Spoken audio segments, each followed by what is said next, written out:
of atoms, contributing of atoms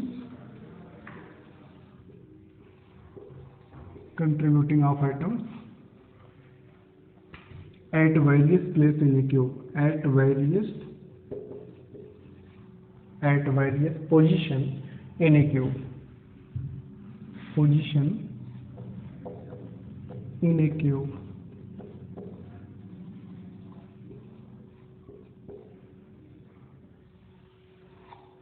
आइए देखें, आज हम लोग बात करने वाले हैं contribution of atoms at various position in A cube, अर्थात क्यूब में जो जो पोजीशंस हैं उन पोजीशंस पे अगर हम एटम को रखते हैं तो वो एटम उस क्यूब में कितना हिस्सा अपने आप को कंट्रीब्यूट करता है उसके बारे में हम लोग डिस्कस करने वाले हैं। तो यहाँ पे कुछ पॉइंट्स के बारे में हम लोग पढ़ें।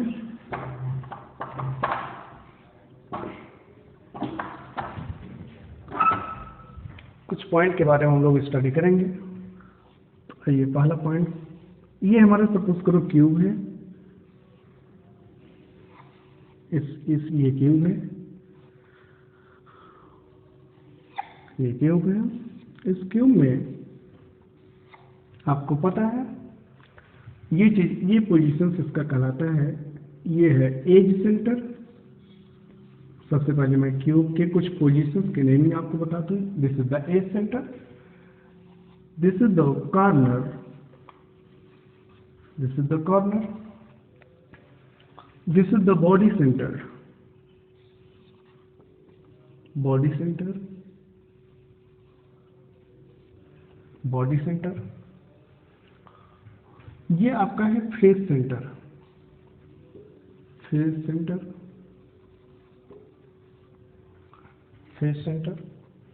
आपको पता है एक क्यूब में जो कॉर्नर्स होते हैं वो कितने कॉर्नर्स हैं? Total corner in cube, total corner equal to cube equal to 8। Count कर लीजिए, 1 2 3 4 5 6 7 और 8। टोटल कॉर्नर कितने हैं? 8। फेस कितने हैं?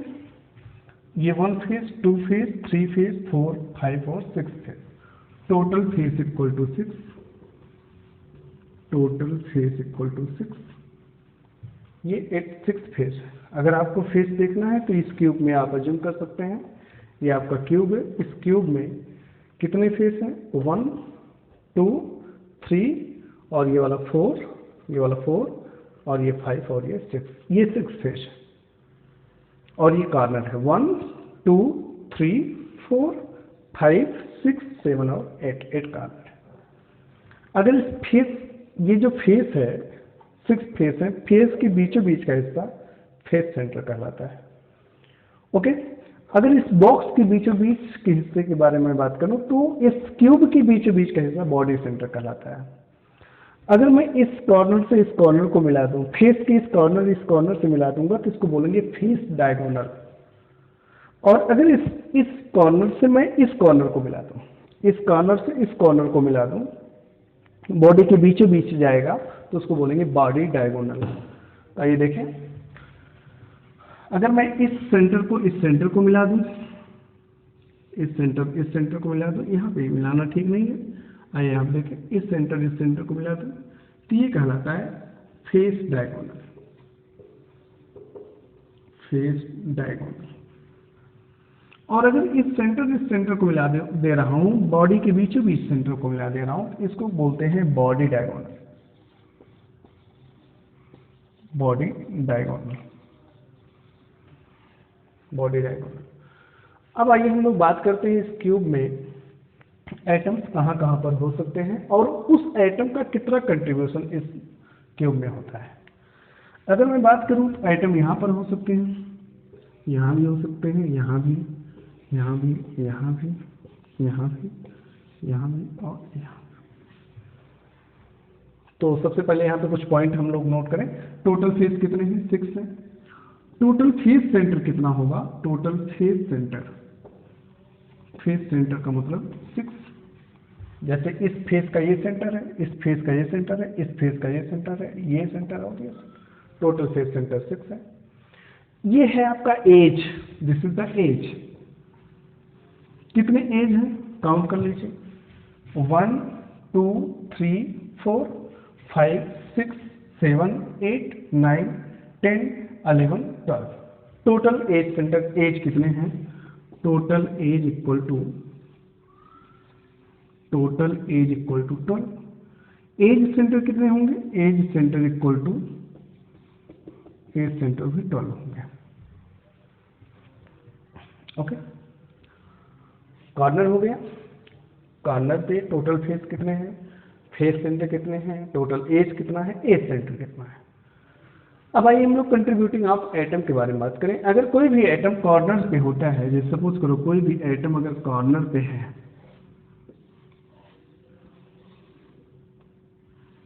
कोई भी एटम अगर कॉर्नर पे है,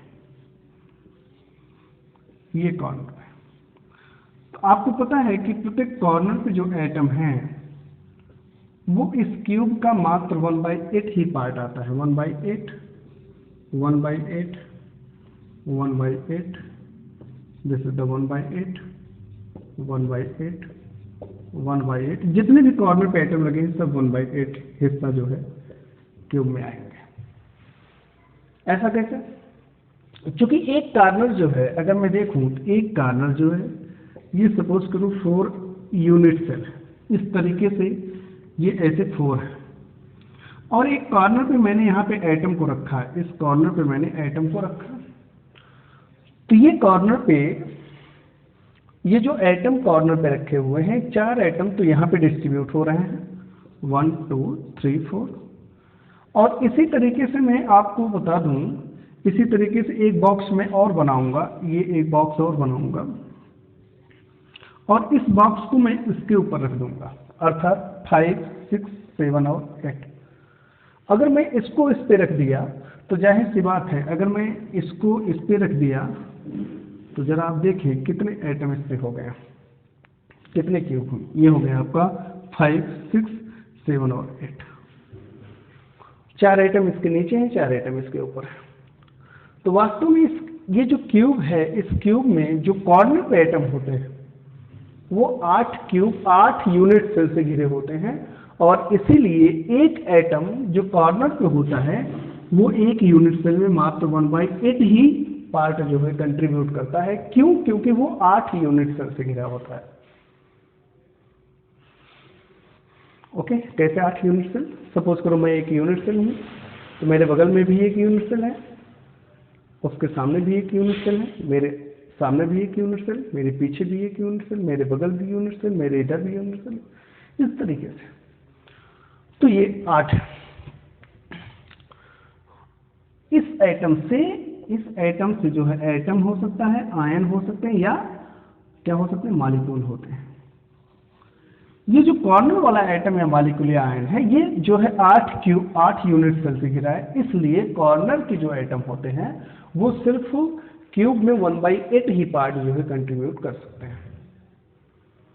ओके, अगर मैं इसकी फेस पे बात करूं, फेस वाला एटम ले रहा हूं, तो फेस वाला एटम जो है, ये जो फेस का एटम होता है, इससे क्या होता है, एक यूनिट सेल इसके बगल में होती है। जैसे सपोज करो ये मैं एक यूनिट सेल हूं, अगर यहाँ पर फेस पे एटम लगा हुआ तो मेरे सामने भी एक यूनिट सेल है। अगर ये यूनिट सेल है, यहाँ पे एटम लगा है, तो रिपीटिंग यूनिट्स होती है, इसके सामने भी एक यूनिट सेल है। तो अगर यहाँ पे एटम रखा जाए तो 50% इस क्यूब का होगा, 50% इसके सामने वाले क्यूब का होगा। तो फेस पे रखा हुआ एटम जो होता है, फेस पे रखा हुआ एटम, ये 50% इसका होता है, ये 50% अर्थात 1/2 ही कंट्रीब्यूट करेगा इस एटम में। ओके, और अगर मैं इसके एज पे एटम को रखता हूं, यहां पर एटम को रखता हूं, एज वाला एटम जो होता है कितने यूनिट सेल से घिरा होता है, ये वाला कॉर्नर जो है एक इसके बगल में है, एक इसके पीछे है और एक इसके पीछे। तो ये जो कॉर्नर होता है ये 4 यूनिट सेल से घिरा होता है, तो इसका जो है 1/4 हिस्सा आता है। अगर मैं फेस सेंटर की बात करूं, फेस सेंटर की बात करूं, जो फेस वाला एटम होता है इसका 1/2 हिस्सा आता है, और जो एज वाला एटम होता है, एज वाला एटम इसका सिर्फ 1/4 हिस्सा आता है। और जो इसके बीचों बीच बॉडी में एटम होते हैं वो 100% आते हैं, मीन्स ये पूरा एटम आता है। आइए इसी पे एक हम लोग क्वेश्चन करते हैं।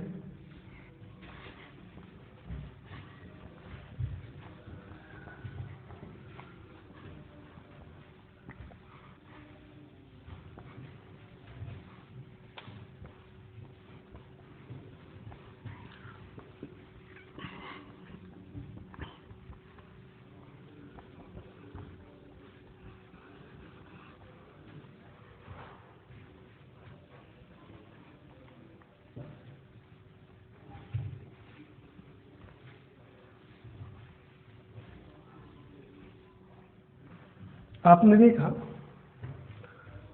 अगर मैं यहां पे एक क्यूब बनाता हूं, ये क्यूब है, इस क्यूब में मैंने ये बताया ये कॉर्नर है, कॉर्नर के एटम है, कॉर्नर का एटम, ये कॉर्नर का एटम कितना आ रहा है 1/8 हिस्सा आ रहा है। फेस, ये फेस का एटम है, ये कितना आ रहा है 1/2 हिस्सा आ रहा है। और ये एज का एटम है, ये कितना आ रहा है 1/4 हिस्सा आ रहा है। ओके, इसी पे क्वेश्चन में नोट कर रहा हूं। क्वेश्चन ये है कि सपोज करो इस क्यूब में जितने भी कॉर्नर पे एटम लगे हुए हैं, सपोज करो ए एटम जो है पूरे कॉर्नर पे लगा हुआ है। In a cubic unit cell, in a cubic unit cell a atoms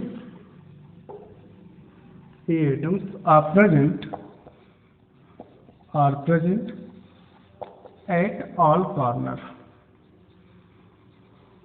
and comma B atoms are present at face center,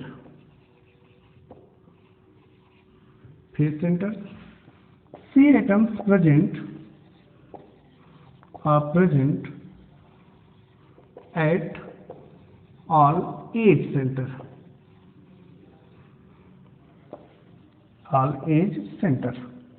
and D atoms are present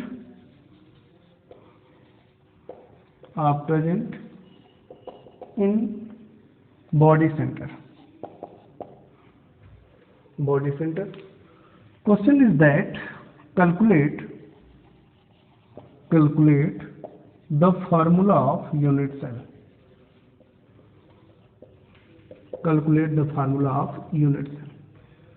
unit cell का formula हमको calculate करना है।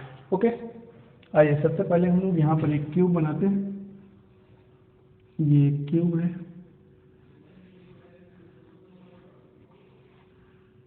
ये cube है। इस cube में ये atom लगे हुए हैं, ये ए वाले एटम है, कॉर्नर पे एटम जो लगे हैं वो ए वाला एटम है, जो फेस में एटम है वो बी वाले एटम है, ये फेस वाले हैं। और एक ये फेस हुआ, इसमें एक एटम है, एक ये पीछे वाला फेस है, इसमें एक एटम है, ये बी वाला एटम है, बी जो है फेस में। और सी जो है एज सेंटर में है, मीन्स यहाँ पे है, जहाँ जहाँ एज सेंटर है वहाँ पे सी है।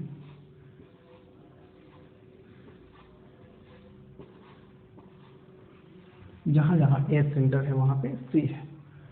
यहाँ पे मैं थोड़ा सा सी को ऐसे बना दे रहा हूँ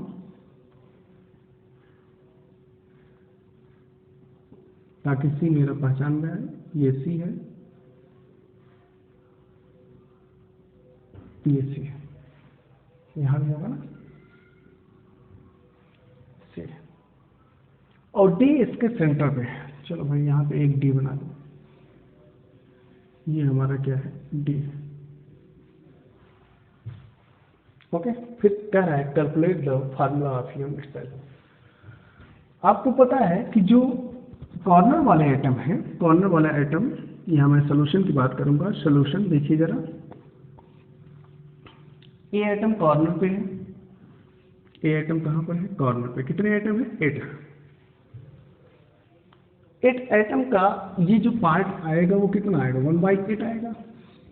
जितनी भी आइटम कॉर्नर पे लगे हैं सबका 1/8 ही पार्ट आने वाला है। सबका 1/8 ही पार्ट जो है इस यूनिट सेल में आने वाला है। ओके, 1/8 और इसका भी 1/8 ही हिस्सा आएगा। तो कितने हैं टोटल? 8 है।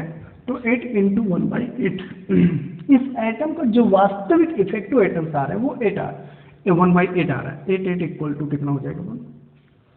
सिर्फ एक आइटम इसको मिलेगा। बी आइटम की बात करें, बी आइटम कितना आ रहा है? जरा बी आइटम देखो। बी आइटम कहाँ पे है? ये बी आइटम है, फेस पे है। फेस का कितना हिस्सा आता है? 1/2 आता है। कितने फेस है? 6 फेस है। तो 6 फेस के कारण यहाँ पे 6 फेस है। कितना हिस्सा आ रहा है? सिर्फ 1/2 आ रहा है। मतलब अगर एक फेस पे एक आइटम है तो सिर्फ उसका आधा हिस्सा ही उस क्यूब का आएगा, आधा हिस्सा उसके बगल वाले क्यूब में जाएगा। कॉर्नर पे आइटम है तो उसका 1/8 हिस्सा ही क्यूब में आएगा, 1/8 हिस्सा ही क्यूब में आएगा। बाकी 8 क्यूब उसके और 7 क्यूब उसके और बगल में लगे हुए हैं, सब डिस्ट्रीब्यूट हो जाएंगे। तो ओवरऑल इस क्यूब से मतलब है तो 1/2 फेस वाला जो आइटम है सिर्फ 1/2 ही भाग आ रहा है, 50% आ रहा है। 2 3 जा कितना हो जाएगा? 6। ये 3 है। एज वाली जो आइटम है, ये जो एज पे लगे हुए हैं, ये 1/4 हिस्सा आता है, क्योंकि एज जो होता है 4 क्यूब से सटा होता है। इसको लेकर 4 क्यूब अर्थात 3 क्यूब और सटे हुए हैं। तो अगर आइटम यहाँ पे पाए जाएं तो जाहिर सी बात है इसके बगल वाले क्यूब इसके और उसके बगल वाले उसके और बगल वाले से सटे होंगे। जैसे आप सपोज करो, अगर एज की बात करूँ मैं, ये जो रूम के जो कोने हैं, जो कॉर्नर है, ये कोना है, ये कोना कितने आइटम, कितने रूम से लगे हैं? इधर भी लगा हुआ है, इधर वाले रूम से, इसके बगल वाले रूम से, इसके पीछे वाले रूम से, उसके भी बगल वाले रूम से। एक कोना जो है वो 4 रूम में डिस्ट्रीब्यूट हो रहा है। अगर इस कोने पर हम आइटम को रख दें तो 4 रूमों में क्या होगा? उसका कंट्रीब्यूशन जाएगा। सी वाला आइटम कहाँ पर है? ये सी वाला आइटम है, 1/4 से जा रहा है। कितने हैं? 12 है। तो 12 × 1/4, 4 3 जा 12 इक्वल टू 3। डी जो है इसके बीचों बीच है, क्यूब के बीचों बीच में है, उस पूरा 100% उसी क्यूब में, कहीं और नहीं जा रहा है। तो ये कितना हो जाएगा? 1 × 1 इक्वल टू 1। इस तरीके से फार्मूला क्या बना? A1 B3 C3 और D1। फार्मूला ये बना A1 B3 C3 D1। ये फार्मूला बना। तो पूछा गया था calculate the formula of unit cell. Second question is that if 25% of A is removed,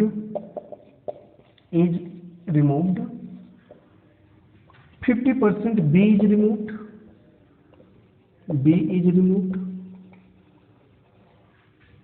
75% C is removed.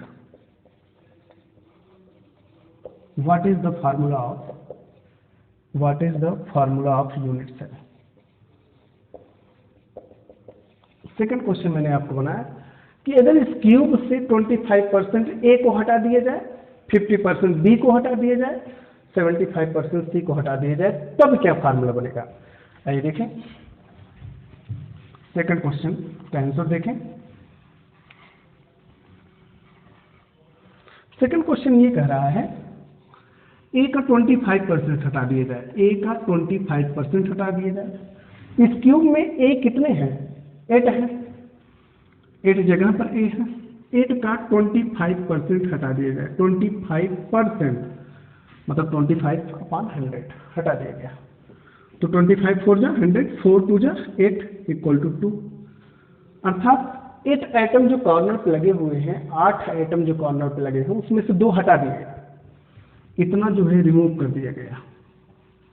तो कितना बचा? 6 - 2 इक्वल टू 8 - 6 इक्वल टू 6 बचा। इसमें से सिर्फ 6 आइटम बच रहे हैं, उसमें से सिर्फ 1/8 ही इस क्यूब का हिस्सा आ रहा है। तो कितना हो जाएगा? 6 × 1/8 इक्वल टू 6/8 इक्वल टू हो जाएगा 3/4। ऐसी स्थिति में अगर हम a को 25% हटा देते हैं तो सिर्फ इस यूनिट सेल में 3/4 ही पार्ट उस क्यूब का हिस्सा बनेगा, वो a आइटम। b को 50% हटा दिया जाएगा। b कितने हैं, फेस वाले कितने हैं, 6 है, 6 का 50%, 50/100 कितना हो जाएगा, 3। इतना रिमूव कर दिया गया है, 3 को रिमूव कर दिया गया। कितना बचा भाई, 6 में से 3 को निकाल देंगे, 3 बचेगा। कितना पार्ट हो रहा है, 1/2, तो 3/2 हो जाएगा, 3/2 हो जाएगा। अर्थात अगर हम 3 को रिमूव कर देंगे तो 6 में से 3 घटाएंगे, 3 हो जाएगा, और फेस का सिर्फ 1/2 ही हिस्सा इस क्यूब का बनता है, तो 1/2 = 3/2 बनेगा। और इसी तरीके से C वाले को अगर देखा जाए तो C कहाँ पर है, एज में है, इसका 75% हटा दिया जा रहा है, अर्थात 12 का 75% हटा दिया जा रहा है। कितना बनना है, 9 बनना है। अर्थात 9 इस पूरे क्यूब में से C वाले को, जो एज वाले आइटम है, उनको 9 हटा दिया जा रहा है, 12 में से 9 हटा दिया जाएगा। कितना बचेगा भाई, 3 बचेगा। और 3 एज वाले कितने आते हैं, 1/4 आता है, जो एज पे आइटम लगे हैं इस क्यूब में कितना आएगा, 1/4 आएगा, तो 3 का 1/4 = 3/4। अगर हम लोग D की बात करें तो D का कुछ भी रिमूव नहीं किया जाएगा, D का 1 हिस्सा ही रहेगा। तो इस स्थिति में फार्मूला क्या बन रहा है, A का 3/4 बन रहा है, A का 3/4, B का 3/2 बन रहा है, B का 3/2, C का 3/4 बन रहा है, 3/4, D का कितना बन जाएगा, 1। ये फार्मूला बना। अगर इस फार्मूला को फ्रैक्शन हटाना चाहें तो हम 4 का मल्टीप्लिकेशन कर देंगे, तो कितना हो जाएगा, देखिए जरा, A3 B6 और फिर इसके बाद C3 D4। ओके, अगला क्वेश्चन, अगर इसी में मैं और ऐड करूं, आइए मैं क्वेश्चन को इसमें और ऐड कर रहा हूं। Third question is that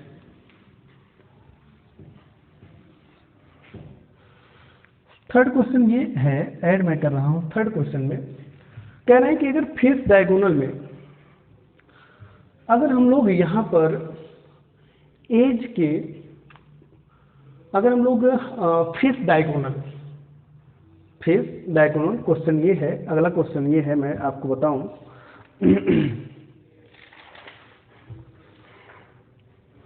If all items along an edge center are removed, if all items along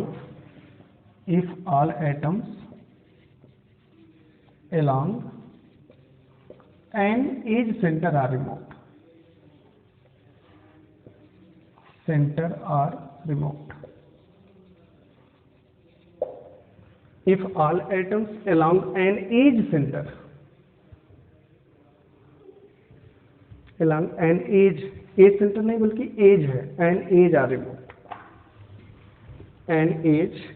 are removed, जितने भी edge, if all items along an edge are removed. चलिए,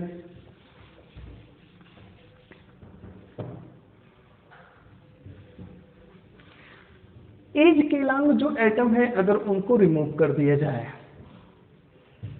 एज के अलावा जो एटम है, ठीक है, एज ये हमारा है, ओके, ये भी तो एज था भाई, ये भी एज है,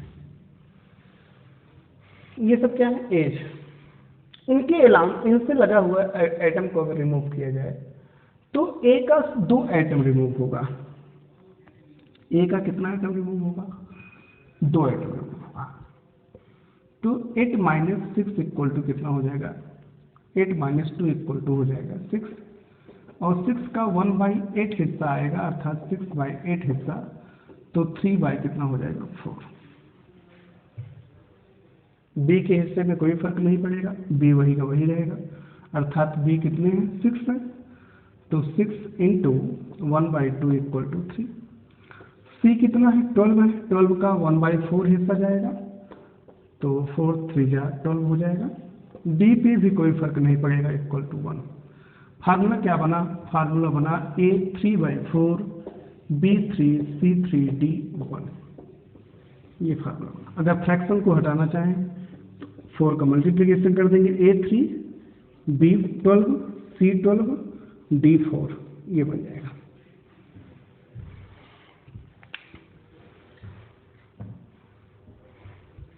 अगला question, if all items present, question है if all items present 1, if all items, fourth question, ये थर्ड क्वेश्चन का आंसर था। If all items present, if all atoms present on one face are removed,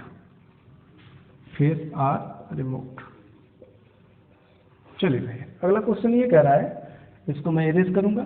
अगर इसमें से face में से किसी एक फेस से सभी एटम को हटा दिया जाए, किसी एक फेस में से सभी एटम को हटा दिया जाए, कोई एक फेस आप ले लीजिए जो आपको दिखे। सपोज करो ये फेस मैंने ले लिया। अगर इस फेस को मैं यहां पे बनाऊं,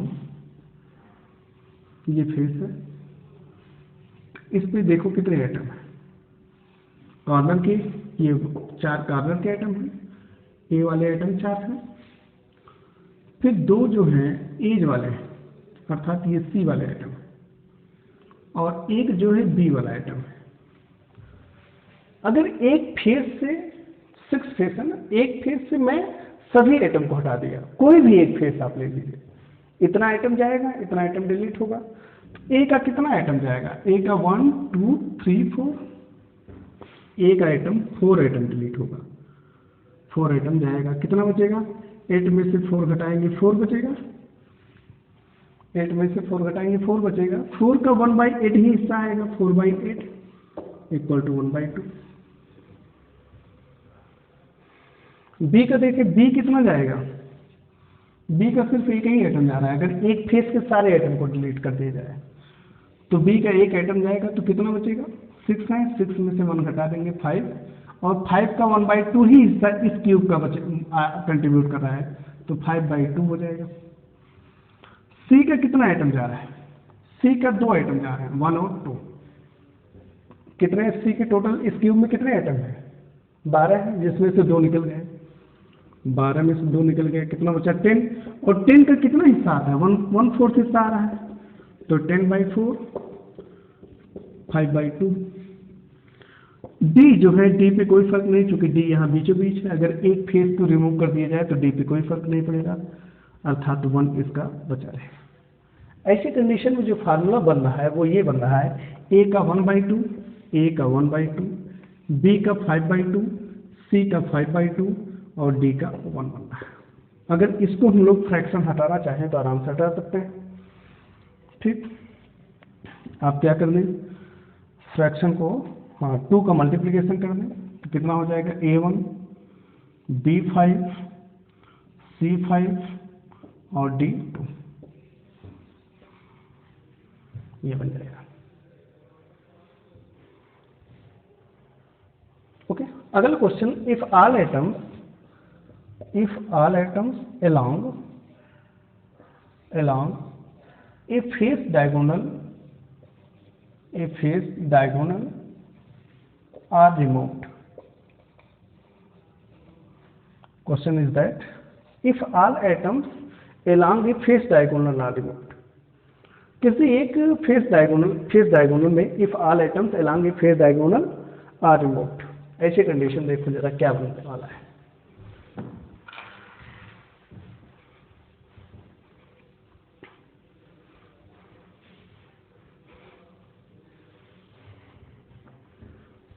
आइए देखें, if all items along a face diagonal का मतलब ये होगा, जैसे ये इसका क्या है, फेस डायगोनल है, ये इसका फेस डायगोनल।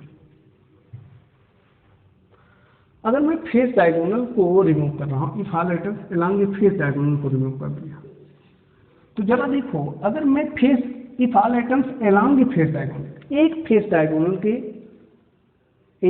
डायगोनल के सारे आइटम को अगर हम हटा देते हैं, तो ए जो है 2 हटेगा, बी जो होगा वो 1 हटेगा, तो कितना हो जाएगा, ए 2 हटेगा, 8 - 2 = 6, और 1/8 ही कंट्रीब्यूट करेगा। 6/8 इक्वल टू कितना हो जाएगा, 3/4 हो जाएगा।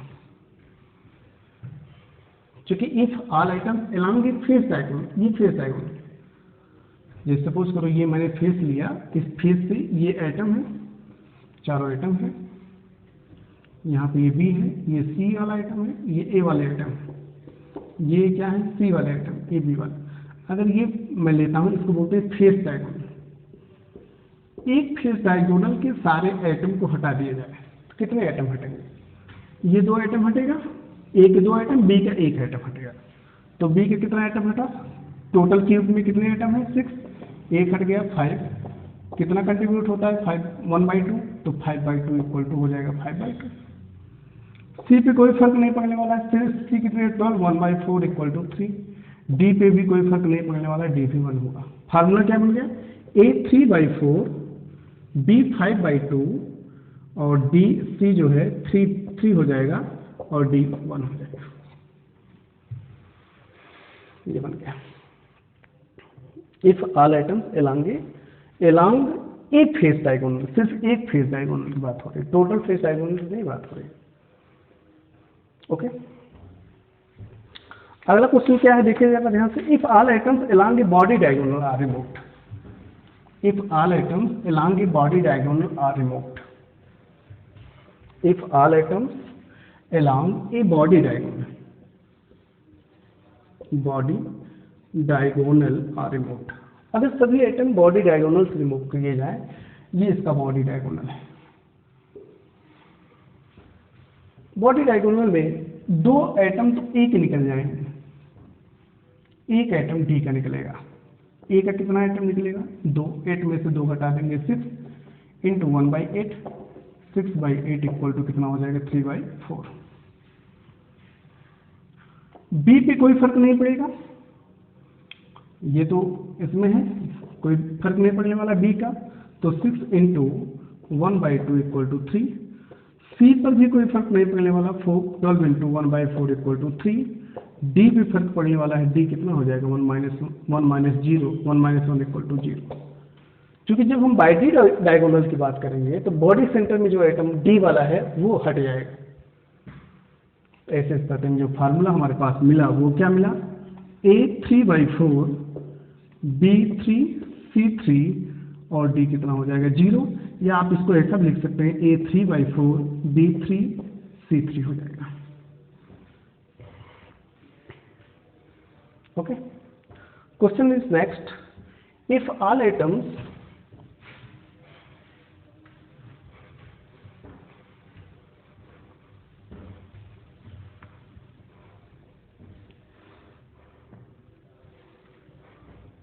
इफ ऑल आइटम्स, क्वेश्चन ये है, इफ ऑल आइटम्स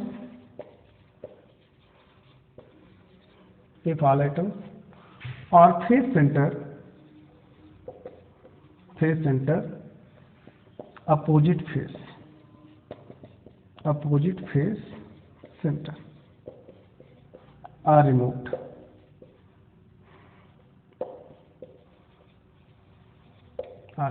क्वेश्चन ये है, if all atoms are from face center, if all atoms from face center are removed, from face center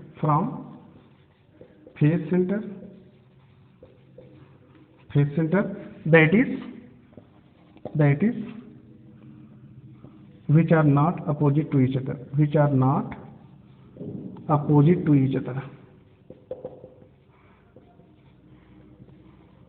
each other are removed।